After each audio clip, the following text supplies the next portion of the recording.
Hello students, today we will start a new chapter labor control and introduction.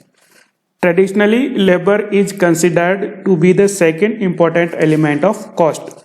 But on analyzing the various elements of cost, labor comes at the top and it occupies the place of first element. This is why some authors have considered labor as the first element of cost. According to these authors, procuring or producing raw material also requires labor. Therefore, labor should be occupy the key position in the total cost of item from the beginning to the end. The reasoning is quite strong, and if a nation is able to enhance the efficiency of her human resource labor successfully, her industries, factories will be able to produce item at less cost because more efficient labor in the country will make the raw material required for the industry available at cheaper cost. Labor cost of the production will be lower because of increased efficiency of workers engaged in the industries. Increased efficiency of the indirect workers associated with the industries will reduce the factory overhead, administrative overhead, and marketing overhead so that the total cost of product will decrease. The importance of proper control over labor in the cost of production is evident from the above discussion, and every industry must try its best to manage the labor force properly so as to get optimum productivity. Labor organization. Raw material is converted into finished product with the help of labor and machine. Office administration requires labor. Marketing of finished goods needs people. An organization cannot think of functioning without the support of labor force. The degree of labor involvement in the conversion and marketing process is a matter of great concern to an organization.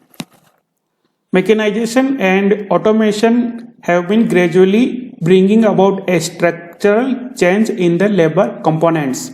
Human being has been constantly striving to replace the task of labor by machine. The success rate is very high, but still a gap exists, especially in the area of non-repeating work and the work requiring high level of thinking.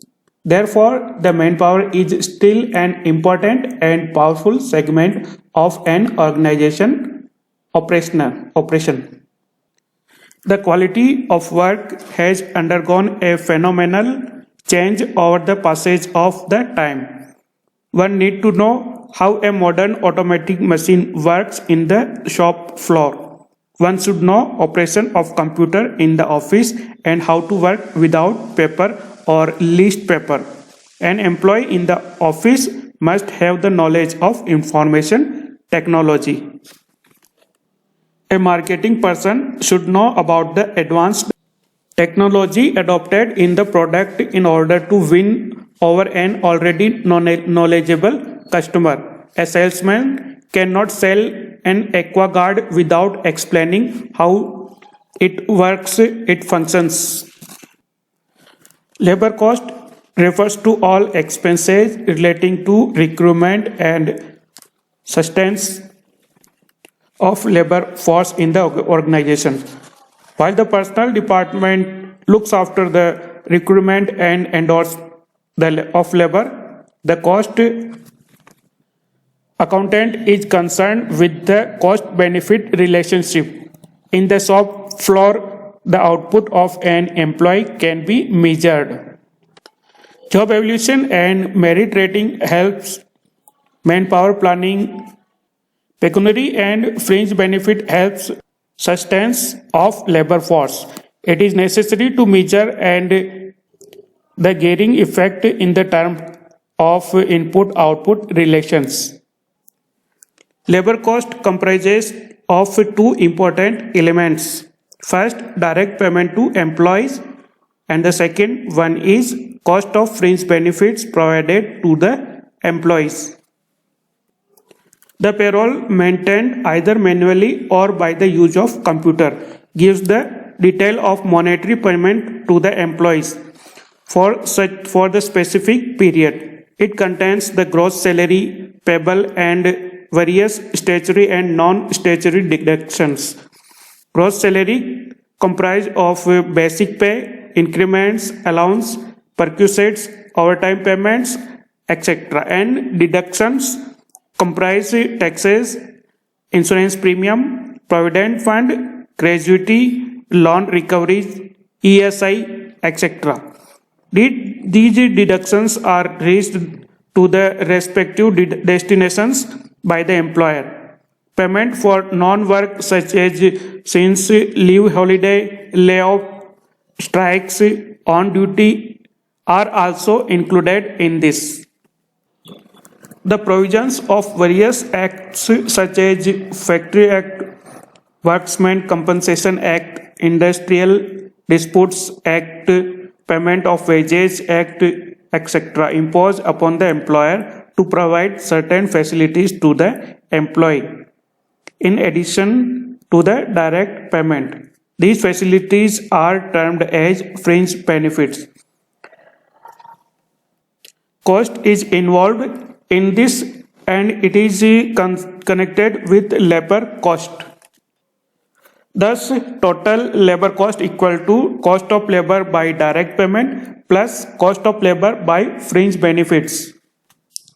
The responsibility of cost accounting department is to provide information about labor cost and its analysis and production of labor for manpower, planning and control by the management.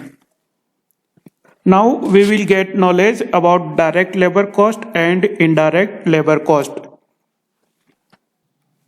This should be viewed from whether job order system or process system exists.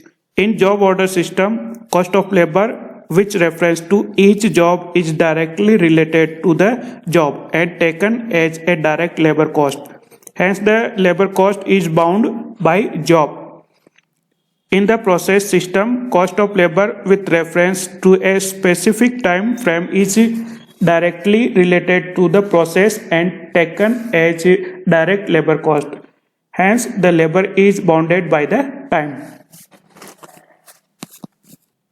For instance, the cost related to a supervisor who is attending to different jobs on a time frame can be shared on the basis of time and treated as a direct labor cost with respect to each jobs.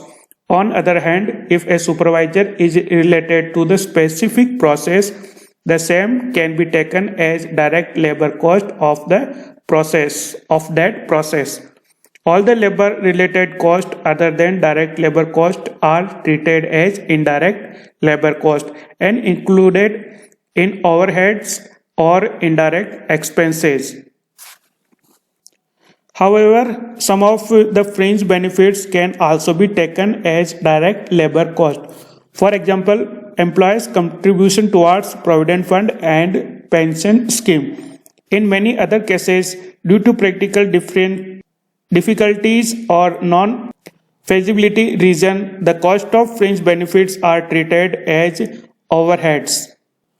Further, the treatment for payment for no work, unproductive time is a matter of judgment. For example, payment for normal unproductive time, committed holidays can be taken as inherent direct labor cost.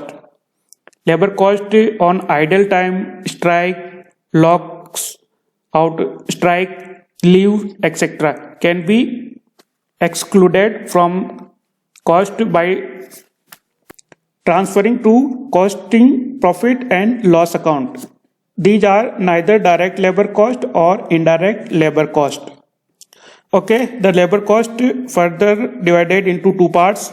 by direct payment and by fringe benefit. Direct payment also divided into two parts: direct payment and indirect payment, and fringe benefits are also divided into two parts: direct and indirect. Direct payment and direct fringe benefit payment togetherly become total direct labor cost, and indirect payment and indirect fringe benefit payment togetherly total indirect labor cost. Okay, then direct labor cost is defined as the labor cost which can be directly identified with the final product or services, and indirect labor cost is defined as the labor cost which is not economically identified with the final product or services. Okay.